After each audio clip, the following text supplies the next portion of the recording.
रघुवीर समर्थ शुका सारिखे पूर्ण वैराग्य जाचे वसिष्ठा परिज्ञान योगेश्वराचे कवी वाल्मिका सारिखा मान्य ऐसा नमस्कार माझा सद्गुरु रामदासा श्रीराम मला वाटते अंतरी त्वा वसावे तुझ्या दासबोधासी त्वा बोध व्हावे अपत्या परिपाववी प्रेमग्रासा महाराज या सद्गुरु रामदासा श्रीराम जय जय रघुवीर समर्थ श्रीकृष्ण गोविंद हरे मुरारे हे नाथ नारायण वासुदेव प्रद्युम्न दामोदर विश्वनाथ मुकुंद विष्णुर्भगवन् नमस्ते सच्चिदानन्दरूपाय विश्वोत्पत्त्यादिहेतवे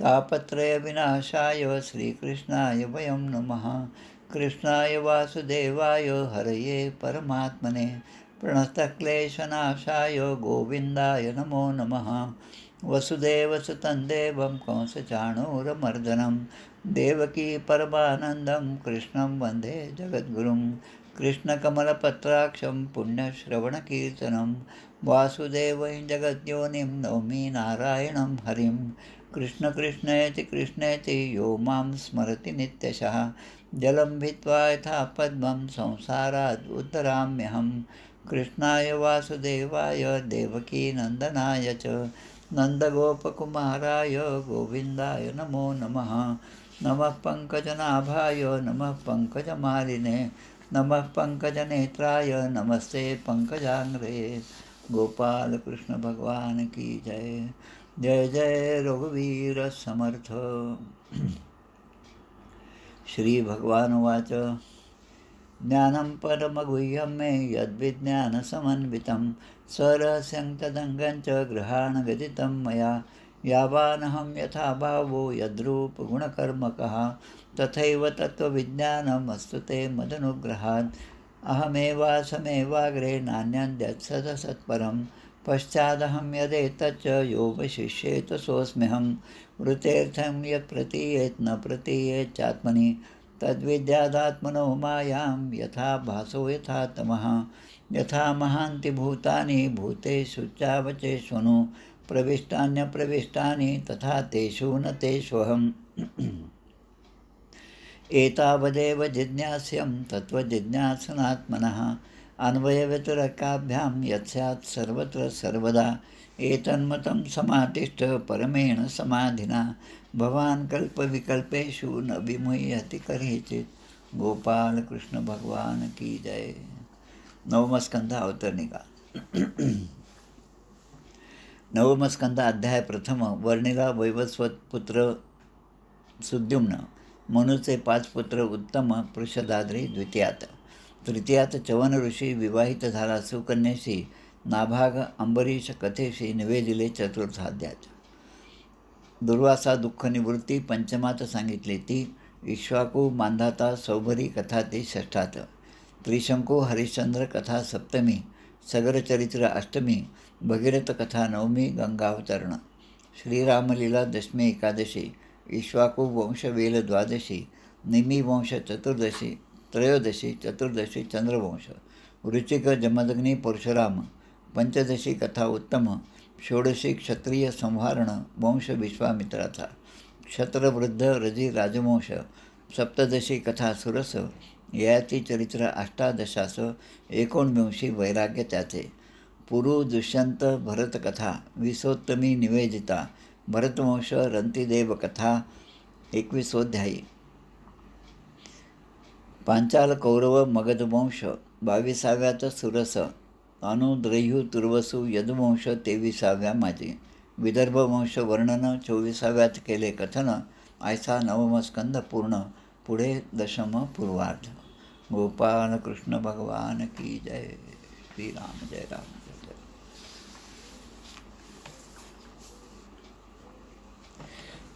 आज आषाढ शुद्ध चतुर्दशी शके 1946 नवमस्कंदातला 23वा अध्याय आपण पाहत आहोत. या अध्यायामध्ये ययातीचे जे 5 पुत्र होते ययाती आणि शर्मिष्ठा यांच्या पोटी जन्म घेतलेले पुरू, अनु आणि द्रयू, त्याचप्रमाणे ययाती आणि देवयानी यांच्या पोटी जन्म घेतलेले तुर्वसू आणि यदू यांच्या वंशाचे वर्णन आपण पाहत आहोत. आजच्या अध्यायामध्ये हे पाहणार आहोत आपण.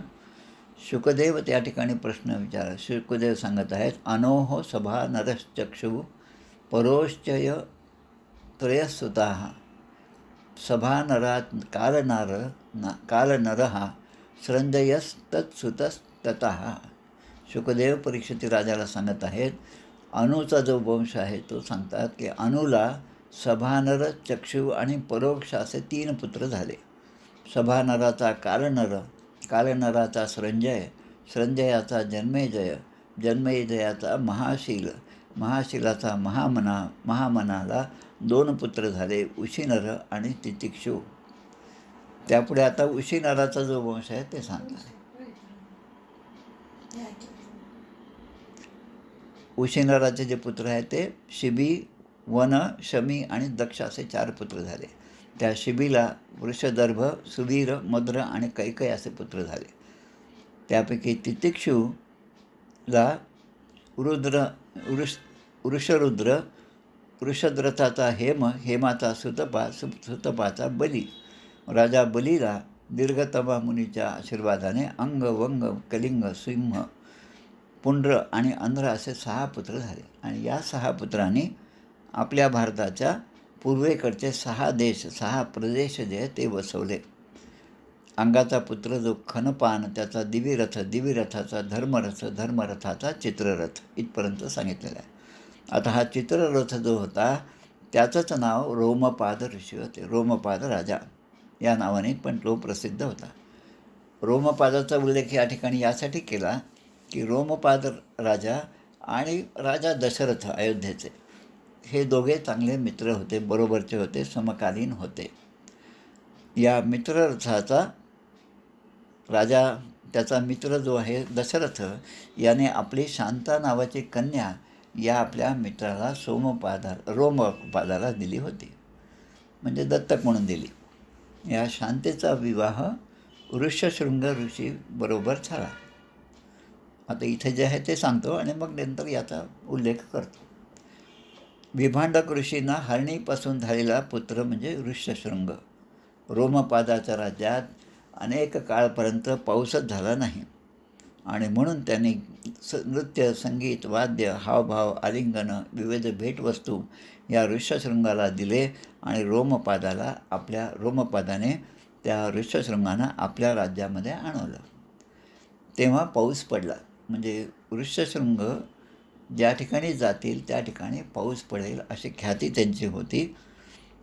इंद्रदेवतेला उद्देशून त्याने पुढे यज्ञ केला आणि त्याचा परिणाम म्हणून या रोमपादाला आत्तापर्यंत जो पुत्र नव्हता त्याला पुत्रप्राप्ती झाली. पुत्रहीन दशरथाने त्याच्याच करवी यज्ञ करवून घेतला, तेव्हा त्याला दशरथाच्या ठिकाणी 4 पुत्र झाले असा उल्लेख या ठिकाणी दिलेला आहे. आता या ठिकाणी काही गोष्टी सांगण्यासारख्या आहेत. हा 9वा स्कंद आहे. चंद्रवंश आणि सूर्यवंशाचं वर्णन या ठिकाणी आहे. आपण आता जे पाहत आहोत ते चंद्रवंशाचं वर्णन आहे, पण त्यामध्ये या पुरू, अनु, द्रयू, तुर्वसू आणि यदूच्या वंशाचे वर्णन करत असताना रोमपादाचं सुद्धा नाव त्या ठिकाणी आले. शांता, ऋष्यशृंग यांची नावं आलेली आहेत. रामायणामध्ये पहिल्याच कांडामध्ये, बालकांडामध्ये पहिल्या सर्गामध्ये एक श्लोक येतो.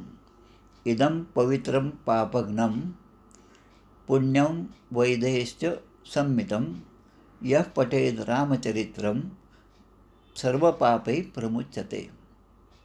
सोपा श्लोक आहे.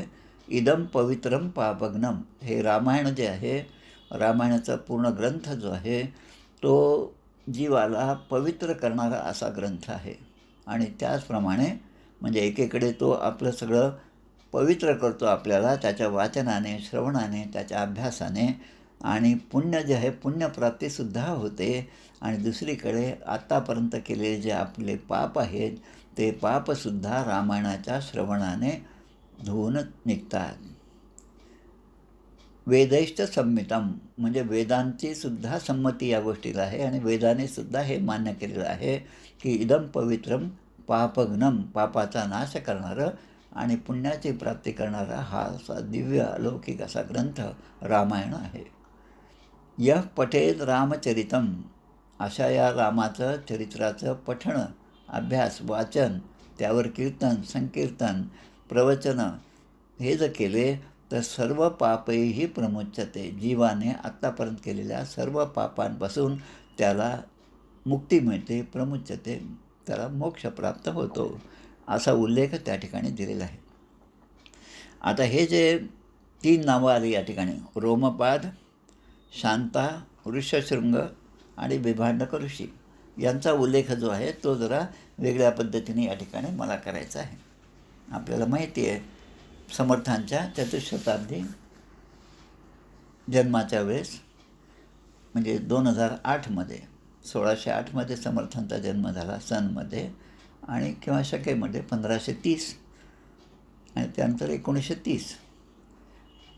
आता त्या काळचा जो उल्लेख आहे, आणि त्यावेळेस जी पारायणं माझी झाली निरनिराळ्या रामदासी मठांमध्ये, ती पारायणं बहुतांशी रामदासी मठांमध्येच झाली आहेत. फक्त एक पारायण जे झालं आहे ते या ऋष्यशृंग ऋषींच्या आश्रमाच्या तिथे झालेलं आहे, बिभांडक ऋषींच्या आश्रमाच्या तिथे झालं.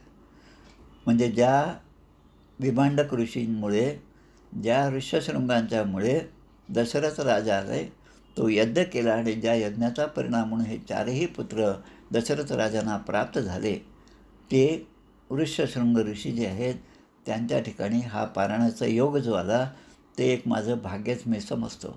त्यामध्ये अकोल्याचे असणारे 2ही गुरुजी, आमचे निलेश गुरुजी, निलेशजी उदार, आणि त्याचप्रमाणे श्री राम कुलकर्णी, या दोघांच्या सांगण्याप्रमाणे, त्यांच्या म्हणजे सल्ल्याप्रमाणे आम्ही 3 जण या ठिकाणी गेलो होतो.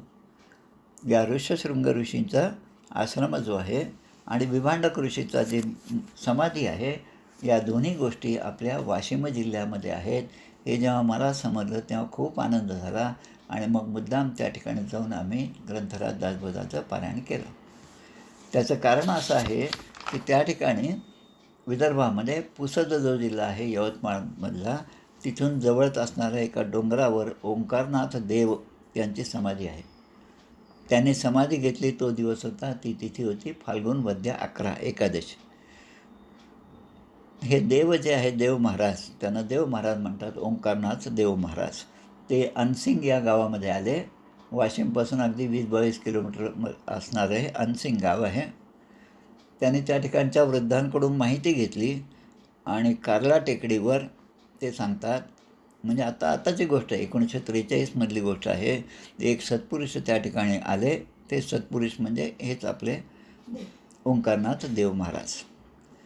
त्यांनी त्या ठिकाणी इतरांच्या साह्याने काही खोदकाम केलं, आणि खोदकाम करीत असताना 4 मोठे अवशेष त्यांना, अस्थींचे अवशेष सापडले. आता त्या माणसांच्या अस्थी ज्या होत्या त्यांची उंची जी होती जवळपास 6 ते 7 फूट होती. आणि हे त्यांना कळल्याबरोबर त्यांनी ते खोदकाम त्या ठिकाणीच थांबवलं, आणि त्या अस्थींचं विसर्जन गंगेमध्ये केलं. आणि त्यांना असं आढळलं की या 4 ठिकाणी खोदकाम केल्यानंतर ज्या अस्थी मिळाल्या त्या जर आपण जोडल्या चौकोनामध्ये, आपण जसे 4ही बाजू जोडतो तेव्हा मध्यबाजू जो येते त्या मध्यभागी पुन्हा थोडंसं खोदकाम केलं, जास्त नाही केलं. पण खोदकाम करत असताना ज्या मजुराने ती कुदळ त्या ठिकाणी आपटली जमिनीवर, भूमीवर, त्या ठिकाणी काही उजेड त्या आतमधून आला, आणि त्याचबरोबर त्यामधनं एक प्रकाश ज्योत जी आहे ती सुद्धा बाहेर आली, आणि आतमध्ये कुठल्या तरी मंत्राचा, ओंकाराचा ध्वनी जो आहे तो सुद्धा बाहेर ऐकू आला. आणि हे समजल्याबरोबर त्या ठिकाणचं ते छिद्र जे होतं ते बंद करण्यात आलं.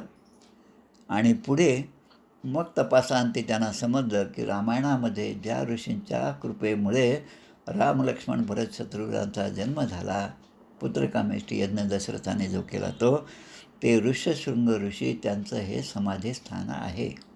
हे समाधीस्थान आजही या अनसिंग गावापासून गावाच्या बाहेर 1-2 किलोमीटर गेल्यानंतर खूप छान भव्य असं ते समाधीस्थान त्या ठिकाणी आहे. आता ऋष्यशृंगी ऋषी कोण होते यांना हे नाव असं कसं प्राप्त झालं? ऋष्यशृंग ऋषी म्हणजे ज्यांच्या मस्तकावर एक शिंग होतं. आणि हे शिंग कशाचं प्रतीक आहे? तर त्यांचा जन्म जो आहे तो एका हरिणाच्या पोटी झालेला होता, हरिणीच्या पोटी झाला. विभांडक ऋषी हे जे होते त्यांचा हरिणाशी संग झाला आणि त्या हरिणीच्या पोटी जन्म झालेला हा पुत्र जो आहे तो ऋष्यशृंग ऋषी. आता असं कसं होऊ शकतं असं आज विज्ञानाचे लोक म्हणत असतील. आमचं काय त्याचं नाव, अभिषेक सारखे तरुण जे मुलं आहेत त्यांना हा प्रश्न नेहमीच पडत असेल. त्यांच्यासाठी म्हणून मुद्दाम सांगतो की या आपल्या अध्यात्मामध्ये, तत्त्वज्ञानामध्ये, या वैदिक वाङ्मयामध्ये कुठलीच गोष्ट अशक्य नाही, कुठलीच गोष्ट अशक्य नाही. आपण या श्रीमद भागवताच्या सुरुवातीला पद्मपुराणातले जे 6 अध्याय घेतो ज्याला भागवत महात्म्य म्हणतो, त्यामध्ये गोकर्णाचं जे आख्यान आहे त्या गोकर्णाच्या आख्यानामध्ये आत्मदेव जे आहेत, वेदांतामध्ये प्रवीण असणारे जे ब्राह्मण आहेत त्यांचं आणि त्या धुंदली ही त्यांची पत्नी, त्या धुंदलीसाठी एका संताने, एका महात्म्याने एक फळ दिलं आणि ते फळ तुझ्या पत्नीला खाऊ घाल म्हणजे तिला पुत्र होईल असं सांगितलं. पण त्या बाईने, त्या धुंदलीने ते फळ न खाता ते गाईला खाऊ घातलं. त्या गाईच्या पोटी जो पुत्र जन्म झाला, गाईच्या पोटी वासरूच व्हायला पाहिजे, पण तिच्या पोटी आपल्यासारखा, तुमच्या आमच्यासारखा नरदेह, मानवी शरीर असणारा पुत्र प्राप्त झाला ज्याचं नाव गोकर्ण आहे. आणि तो गाईपासून झाला म्हणून त्याचे कान मात्र गाईच्या कानासारखे होते आणि म्हणून त्याचं नाव गोकर्ण आहे. आता अशी जिथे गोष्ट घडत असते त्या ठिकाणी अशा गोष्टी सहजपणे होतात. या शृंग ऋषीचा जन्म त्या हरणीच्या पोटी झाला होता. कार्लेकर महाराज हे ओंकारनाथ देव जे आहे ते कार्ल्याला जाऊन त्या ठिकाणी त्यांची समाधी आहे म्हणून त्यांना कार्लेकर महाराज असं सुद्धा म्हणतात. त्यांनी मग पुढे भंडारक नावाचं जे गाव आहे, भंडारी नावाचं गाव आहे, या अनसिंगपासून किंवा या समाधीस्थानापासून अगदी 15-20 किलोमीटर अंतरावर असणारं हे गाव आहे. विभांडक ऋषींचा आश्रम त्या काळामध्ये होता. आजही आम्ही ज्या ठिकाणी गेलो त्या ठिकाणी खूप सुंदर असा निसर्ग आहे आणि खूप खोलामध्ये, जवळपास दरीच म्हणाली तरी चालेल, चांगली त्या ठिकाणी नदी वाहते, उत्तरवाहिनी नदी त्या ठिकाणी आहे आणि विभांडक ऋषींची समाधी आहे. समाधीच्या तिथे महादेवाची मोठी पिंडसुद्धा आहे.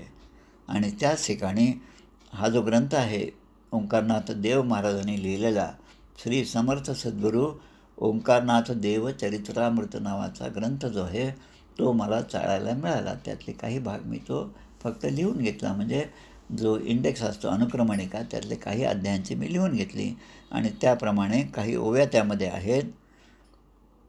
शृंग ऋषी जन्मती मृगापासूनी तयासी एकशिंग असोनी तयाचे नाम शृंगी म्हणून जन्मापासून पडियले.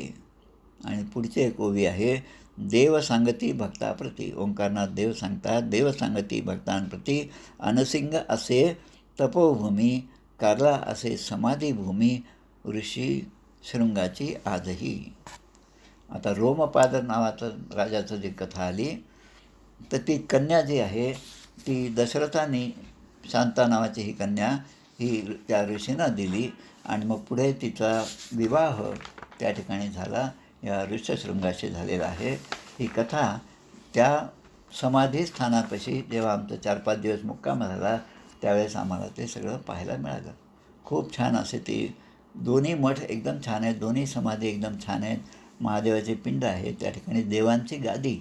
या ओंकारनाथ देवांचं अजून एक वैशिष्ट्य म्हणजे जसं रामदासी मठामध्ये रामरायाच्या मूर्ती असतात, फक्त आपला अमळनेर भांड्याचे ज्या डॉक्टर नागनाथ महाराज यांचे ज्या मठामध्ये जेव्हा मी गेलो होतो त्या ठिकाणी फक्त रामदासी मठ आहे, पण त्या ठिकाणी मूर्ती रामाची नसून विठ्ठल रुक्मिणीच्या मूर्ती त्या ठिकाणी आहेत. फक्त हा एकच मठ मला असा दिसला.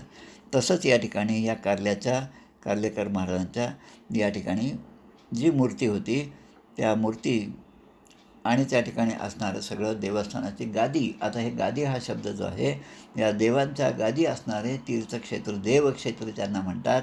विदर्भामध्ये, त्यानंतर वसमत, हिंगोली, परभणी, सोलापूर अशा जिल्ह्यांमध्ये या गादीचं स्थान आहेत. त्या ठिकाणी 2-3 ठिकाणी मी जाऊन आलो, दर्शन घेतलेलं आहे. खूप चांगलं असं वाङ्मय या ओंकारनाथ देव महाराजांनी लिहून ठेवलेलं आहे. पोथीच आहे चांगली. आणि फाल्गुन वद्य एकादशीच्या दिवशी त्यांची पुण्यतिथी असते. आता हा सगळा इतिहास मी सांगितला. त्याचं कारण हेच की आत्तापर्यंत 50 वर्ष 40 वर्षापासून विदर्भात आहोत, पण ही काही गोष्ट मला तरी माहीत नव्हती. कोणाच्या बोलण्यातनं सुद्धा मला ती ऐकू आली नाही किंवा कोणाच्या ग्रंथामध्ये सुद्धा वाचण्यात आले नाही. आणि नेमका हा ग्रंथ मला त्यावेळेस तो सापडला, माझ्या दृष्टीस आला. तो आता मिळवण्याचा मी प्रयत्न करत आहे. म्हणून इदं पवित्रं पापघ्नं पुण्यं वेदैश्च संहितं यः पठेत रामचरितं सर्व पापै प्रमुच्यते. आता हे ऋष्यशृंगी विभांडक ऋषी यांची ही कथा झाली. आता पुढे हा रोमपादाला पुत्र झाला. त्याचं कारण म्हणजे हेच ऋष्यशृंग ऋषी आहेत. आणि पृथुलाचे बृहद्रथ, बृहत्कर्मा आणि बृहद्भानू असे पुत्र झाले. बृहन्मना आणि जयद्रथ असं त्यांचा वंश सांगितलेला आहे. आता हे जयद्रथ आणि महाभारतातले जयद्रथ हे वेगळे आहेत. या जयद्रथाला संभूतीच्या पोटी जो मुलगा झाला त्याचं नाव विजय, आणि मग 3-4 पिढ्यानंतर अधिरथ नावाचा मुलगा झाला. आता अधिरथ झाला. आता अधिरथाच्यामध्ये पुन्हा आपण लक्ष दिलं पाहिजे. या ठिकाणी एक श्लोक येतो, यो असौ गंगातटे क्रीडन मंजुषांतर्गतम शिशुम कुंत्यापविद्धम कानिनम मनपत्यो अकरोत सुतम. अधिरथाला संतान नव्हतं. अधिरथ आणि त्याची पत्नी राधा हे त्या ठिकाणी नदीकाठी राहत होते. आणि एके दिवशी अधिरथाला असं दिसलं की त्या गंगेच्या प्रवाहामध्ये काहीतरी एक पेटी वाहत येत आहे. आणि त्यांनी ती पेटी गंगेमध्ये प्रवेश करून ती मिळवली, ती बाहेर आणली, उघडून पाहिली. तेव्हा त्यामध्ये एक सुंदर असा छोटासा बालक त्यांना सापडला. आणि तो बालक म्हणजेच कुंतीपुत्र कर्ण होते. कुंती मातेने एका पेटीत सोडलेला तो मुलगा होता. आणि कुंतीला तो कुमारी अवस्थेत झाला होता. आत्ताच आपण 2 अध्यायापूर्वी आपण हे सगळी कथा पाहिली. कुंती, माद्री, त्यांना झालेली अपत्य, त्यामध्ये युधिष्ठिर, भीम, अर्जुन आणि माद्रीचे नकुल आणि सहदेव यांचा जन्म आपण पाहिला. तर असा ह्या कर्णाचा जन्म झाला. आणि अधिरथाने त्याला सांभाळलं. आणि ह्या अधिरथाच्या वंशाचं वर्णन आपण आत्तापर्यंत ऐकलं.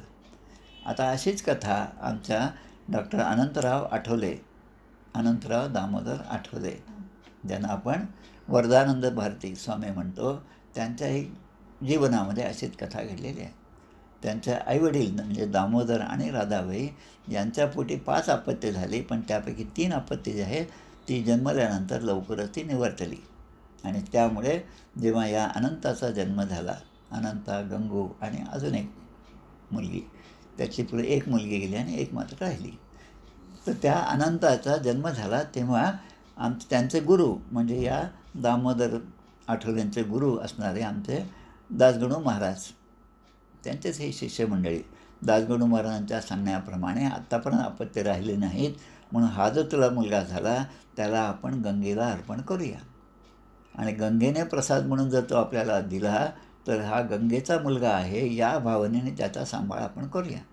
तर त्याच पद्धतीने एका टोपल्यामध्ये या अनंतराव आठवले किंवा आपले स्वामी वरदानंद भारती छोटे असताना त्यांना एका टोपल्यात टाकलं आणि गंगेच्या प्रवाहामध्ये सोडून दिलं. बरोबर काही अंतरावर ते वाहत गेलं. तिथे असणाऱ्या ऋषींनी, रामपुरी नावाचं तीर्थ आहे, त्यातल्या एका ऋषींनी आणि काही ब्राह्मणाने ते पाहिलं, त्यांना बाहेर आणलं आणि पुन्हा त्यांनी आणून दासगणू महाराजांच्या चरणी ते छोटंसं बालक दिलं. दासगणू महाराजांनी त्या बालकाला पुन्हा त्याच्या आईवडिलांच्याकडे, दामोदर आणि राधाबाई यांच्याकडे दिलं की आता हे अपत्य तुमचं अपत्य नाही, हे गंगामातेचं अपत्य आहे. वरदानंद भारती आपल्या सगळ्या चरित्रामध्ये सांगतात की मी गंगापुत्रच आहे. भीष्म जसे गंगापुत्र असतात तसंच माझंसुद्धा या गंगामातेवर अपार असं प्रेम आहे. त्यांचं श्रावण वद्य आता पुढच्या महिन्यात येणाऱ्या वद्य एकादशीला शके 1924 म्हणजे आता जवळपास 22च वर्ष झाले. त्यांची पुण्यतिथी 22वी आपण साजरी करणार आहोत. त्यांचं चरित्र सर्वांनी जरूर वाचावं, इतकं विलक्षण असं चरित्र आहे. त्यांचे अनेक ग्रंथ आहेत.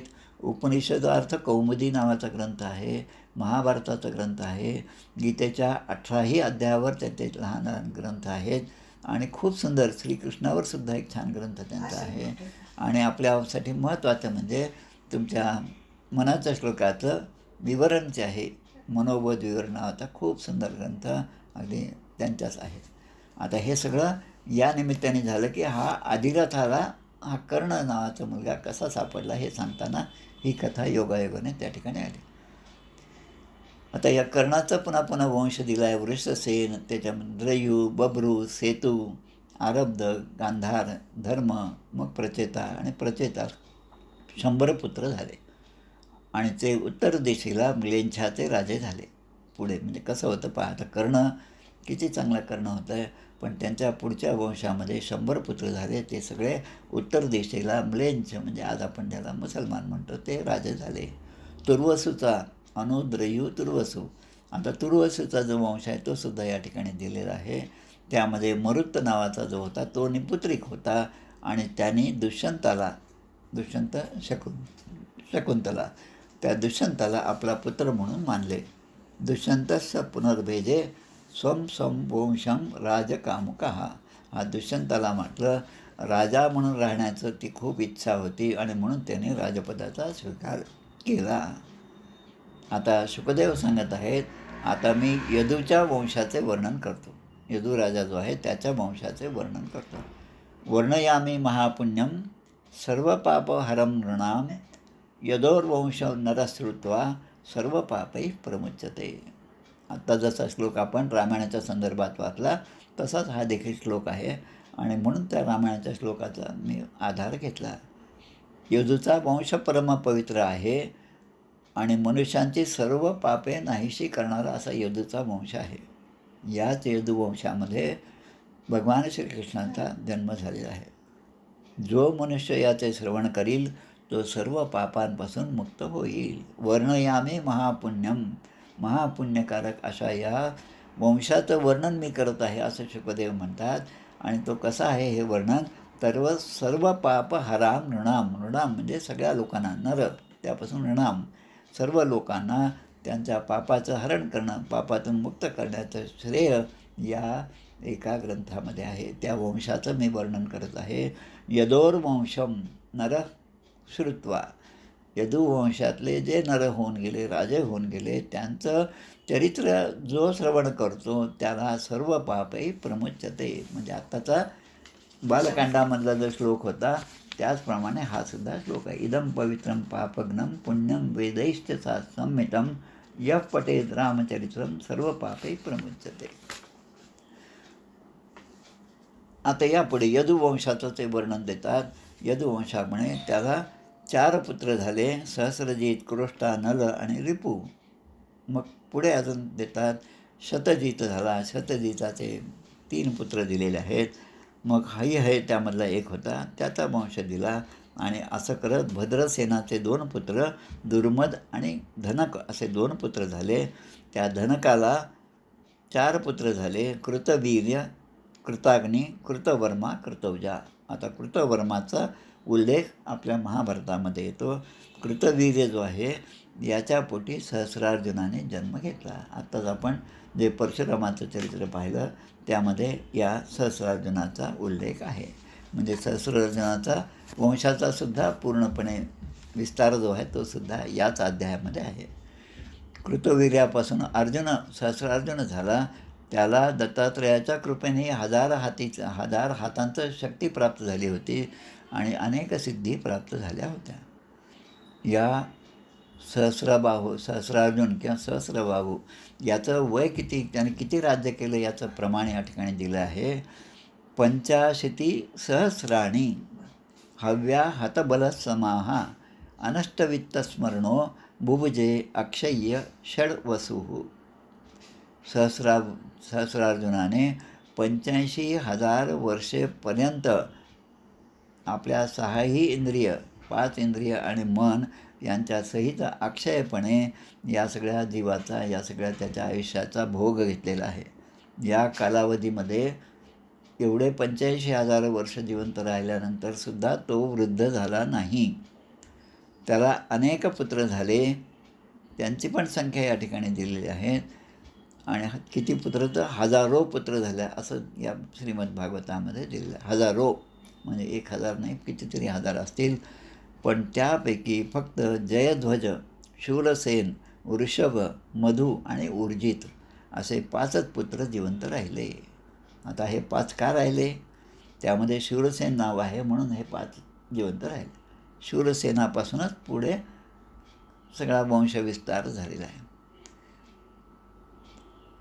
त्यामधला तालजंग जो आहे त्याला सगराने त्याचा संहार केला. म्हणजे पहा, सगर कुठे आहे? रामायणामध्ये आहे. सगर ऋषी, त्या सगर राजाने या तालजंगाचा सगळ्या वंशाचा संहार केला आहे. त्याच्या 100 पुत्रापैकी वितिहोत्र जिवंत राहिले आणि त्याचा पुत्र जो आहे तो मधु, म्हणजे मधु वंश आहे. म्हणजे आता या ठिकाणी 3 वंशाचा उल्लेख या ठिकाणी. माधवा वृष्णयो राजन यादवाश्चेती संज्ञिताः यदुपुत्रस्य च क्रोष्टो पुत्रो व्रजिनवांस्ततः. राजा परीक्षित राजाला शुकदेव सांगतात की ह्याच मधु, वृष्णी आणि यदू या तिघांमुळे जे वंश झाले त्याला आपण माधव वंश म्हणतो, वार्ष्णेय वंश म्हणतो आणि यादव वंश म्हणतो. आता यदुनंदन क्रोष्टूच्या नाव व्रजितवान नावाचा पुत्र झाला. मग त्याचा पुढे शाहू, रुकेशू, चित्ररथ, शशबिंदू हे एक नाव या ठिकाणी आलेलं आहे. आता शशबिंदू म्हटलं की पुन्हा आपल्या विष्णू सहस्रनामाकडे जावं. मला आता असं वाटतं श्रीमद भागवतामध्ये जेवढे नावं आलेले असतील त्यापैकी सगळी नावं, भगवान श्रीकृष्णाची नावं या विष्णू सहस्रनामामध्ये आलेली आहेत. वृषाही वृषभो विष्णुर वृषपर्वा वृषोदराः वर्धनो वर्धमानश्च विविक्त श्रुतिसागरः 41वा श्लोक आहे. त्यामध्ये वृषपर्वा हे नाव आलं. आता वृषपर्वाचा उल्लेख इथे कुठे येतो? वृषपर्वाची कन्या जी आहे ती शर्मिष्ठा, म्हणून वृषपर्वाचा उल्लेख या ठिकाणी आहे. म्हणजे तो सुद्धा भगवान श्रीकृष्णाच्या 1000 नावामध्ये विष्णू सहस्रनामामध्ये एक नाव वृषपर्वा आहे. तसाच अजून एक श्लोक आहे, अमृतांशुद्भवो भानु शशबिंदू सुरेश्वरः औषधैन जगतस्येतु सत्यधर्म पराक्रमः. 1000 नावापैकी शशबिंदू हे 285व नाव या ठिकाणी आहे. आता शशबिंदू, शश याचा अर्थ चंद्र, बिंदू म्हणजे आपलं रूप जे आरशामध्ये आपण पाहतो ते म्हणजे चंद्रबिंब याचा सरळ सरळ अर्थ. आणि हा शशबिंदू जो आहे त्याचं मोठेपण काय आहे ते सुद्धा या ठिकाणी दिलं आहे. तो 14 रत्नांचा स्वामी आणि चक्रवर्ती असा राजा होता आणि प्रत्येक युद्धामध्येच तो जिंकत आलेला होता. परमयशस्वी असा शशबिंदूच्या किती पत्न्या होत्या हे जर विचार केला तर 10,000 पत्न्या होत्या. किती? 10,000. आता आपला संसार पहा आणि शशबिंदूचा संसार पहा. आज काहीतरी आम्ही धरोहर नावाचं एक सिरियल असतं, सकाळी 10 मिनिटाचंच असतं. त्यामध्ये सप्तपुरी ज्या आहेत आपल्या त्याचं वर्णन त्यामध्ये ते दाखवत होते. त्यामध्ये सांगितलं की उज्जैनी गावाचं वर्णन करत असताना ते म्हणतात की याच उज्जैनीमध्ये भगवान श्रीकृष्णांची सासूरवाडीसुद्धा होती. मित्रविंदा जी ही आहे ही भगवान श्रीकृष्णाची पत्नी जी आहे ती त्याच गावची उज्जैनी तीर्थक्षेत्राची होती. म्हणून माझ्या मनामध्ये विचार आला की 16,108 पत्नी ज्याला आहेत त्याच्यात सासूरवाडीसुद्धा 16,108 असायला पाहिजे. आता इथे जो आपण शशबिंदूचा विचार करत होतो त्यानं तर 10,000 पत्न्या होत्या.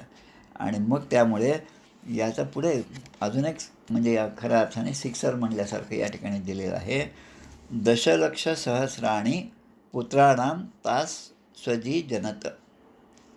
या 10,000 पत्न्या ज्या होत्या त्यापैकी प्रत्येकीला 1 लाख मुले झाली असा उल्लेख या ठिकाणी आहे. आणि त्यांची एकूण मुलं जी होती 100 कोटी होती. आता जगाची लोकसंख्या पहा, भारताची लोकसंख्या पहा, असं या ठिकाणी उल्लेख दिलेला आहे. त्यापैकी पृथुश्रवा इत्यादी 6 पुत्र महत्त्वाचे आहेत. पृथुश्रवाच्या पुत्राचे नाव धर्म आणि धर्माचा पुत्र आहे उशना. आता उशना नाव जे आहे भगवंताच्या ज्या विभूती सांगितलेल्या आहेत त्यामध्ये या विभूतींमधला ही विभूती आहे उशना कवी. तो पण श्लोक ऐका. वृष्णीनाम वासुदेवोऽस्मि पांडवानां धनंजयः मुनीनाम अप्यहम व्यासः कवीनाम उशना कवी. वृष्णी वंशामध्ये आताच आपण पाहिलं 3 वंश पाहिले, मधु, वृष्णी आणि यदू. तर या वृष्णी वंशामध्ये वृष्णी नाम वासुदेव जो आहे भगवान श्रीकृष्ण हा तो वासुदेवाच्या ठिकाणी बीज आहे. पुढे पांडवानाम धनंजया, 5 पांडवांपैकी धनंजय जो आहे तो पांडव म्हणजे अर्जुन म्हणजे मी आहे. मुनीनाम अप्यहम व्यासम, महर्षी व्यास ही सुद्धा माझी विभूती आहे असं भगवंताने विभूती योगामध्ये गीतेमध्ये सांगितलं आहे. आणि कवीनाम उशना कवीही, उशना हे जे कवीचं नाव आहे ते सुद्धा माझीच विभूती आहे. आता हे उशना कोण याचा उल्लेख या ठिकाणी केलेला आहे 33, 34, 35व्या श्लोकामध्ये. उशनाचे वडील धर्माचे वडील पृथुश्रवाच्या वडील म्हटलं की शशबिंदू, असा सगळा उल्लेख आहे.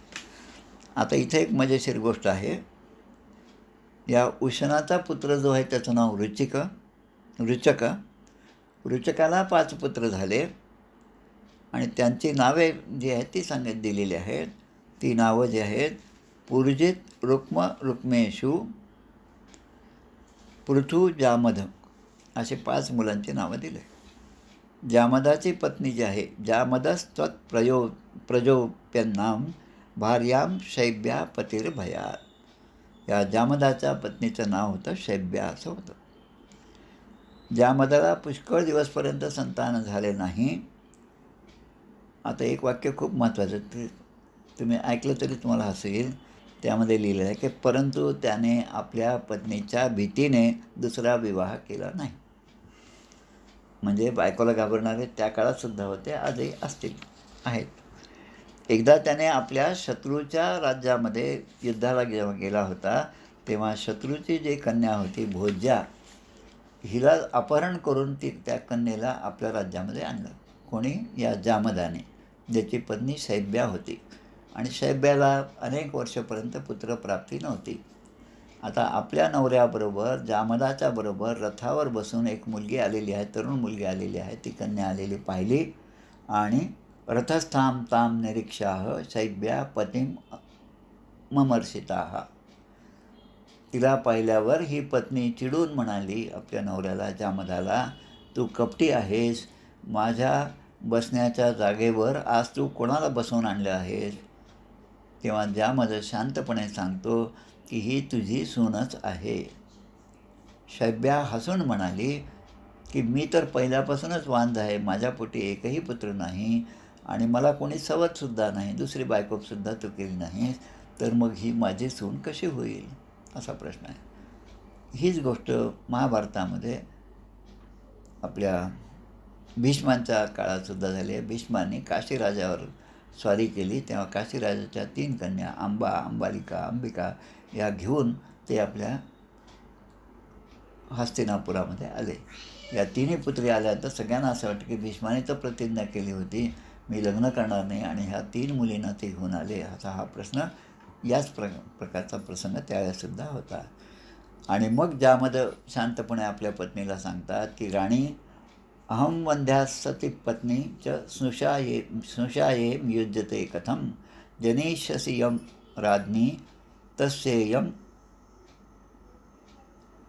उपयुज्यते. तुला पुत्र नाही ही गोष्ट बरोबर आहे, म्हणजे मलाही पुत्र नाही, पण आता तुला जो पुत्र होईल त्याची ही पत्नी होईल. आता ही जी आणलेली मुलगी तरुण आहे, कन्या आहे, ती वयाने किती असेल, आता हिला केव्हा पुत्र होईल आणि त्याचं लग्न हिच्याशी कसं होईल, या सगळ्या गोष्टी म्हणजे आजच्या आपल्या विचारांच्या पलीकडे आहेत. आणि मग जिथे विचार संपतात तिथे भगवंताचं क्षेत्र सुरू होतं. आणि त्यामुळे विचार जो आहे तो विचार आपल्या दृष्टीने असतो. आपण आपल्या त्या चौकटीनेच मापपट्टीने त्या मोजपट्टीनेच आपण ते सगळं मोजमाप करत असतो. पण भगवंताचं मोजमाप हे कुठल्याही परिमाणामध्ये बसत नाही, त्याला मोजमापच नाही. तो जे करील ते मान्य केलंच पाहिजे. आणि तुला जो पुत्र होईल त्याची ही पत्नी होईल असं सांगितलं. त्याप्रमाणे विश्वदेव आणि पितरांनी या गोष्टीला दुजारा दिला.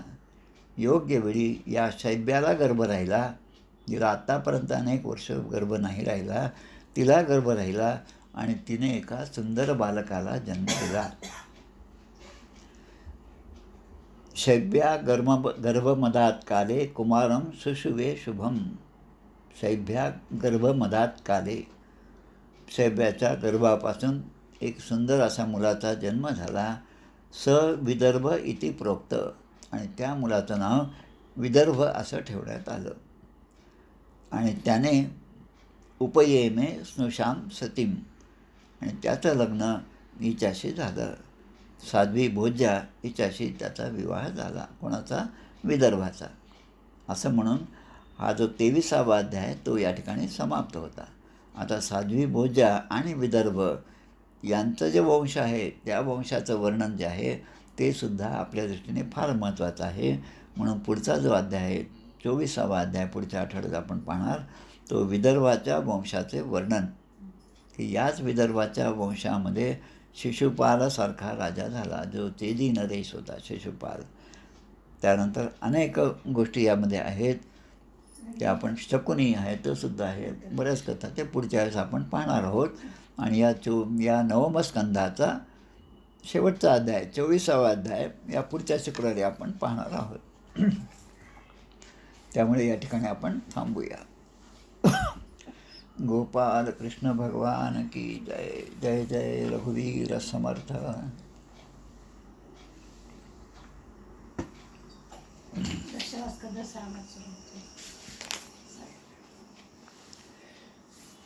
जय हो जय श्री भागवता, आरती करी तुझ भगवंता. जय हो जय श्री भागवता, आरती करी तुझ भगवंता. श्री शुकमुनीने परम भक्तीने नाना परीने गायले जा हरिचरिता. आरती करी तुझ भगवंता. वेद तरुचे मधुर फळ, स्वादुरसे जे सोज्वळ. आत्माराम मुनी अचल, सेवुनी करीती जन सफळ. महापर्वणी आली अवनी, ती अगहरणी भवजलतरणी. ती पतिता आरती करी तुझ भगवंता. येथे व्यासांची वाणी, सार्थक हरिगुण गावोनी. शास्त्र पुराणी मुकुटमणी, परम प्रेमामृत जननी. सहज सेविता भाविक भक्ता, उदारदाता मोक्ष तत्वता. देहाता आरती करी तुझ भगवंता. गमते जणू मानस तीर्थ, द्वादश सोपाने युक्त. निर्मल भक्ती जले भरित, विहरे हरिहंस चितेथ.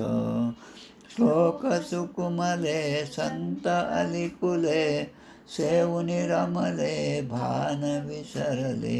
रसपीता आरती करी तुझ भगवंता. अपार महिमा ग्रंथाचा, वदवे ना कोणासाचा.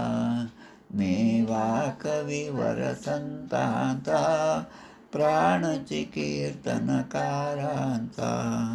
जणू बोधाचा स्वयंप्रभेचा, द्वादश कळीचा रवी अंतरीचा.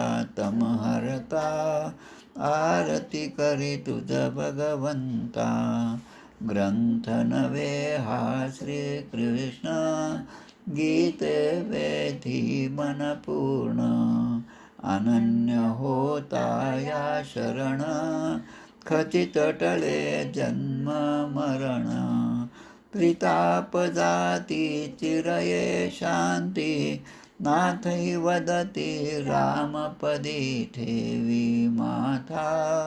आरती करी तुझ भगवंता. जय हो जय श्री भागवता, आरती करी तुझ भगवंता. गोपाल कृष्ण भगवान की जय. जय जय रघुवीर समर्थ. श्रीराम जय राम जय जय श्रीराम. श्रीराम. छान झालं सर, छान झालं. हो धन्यवाद.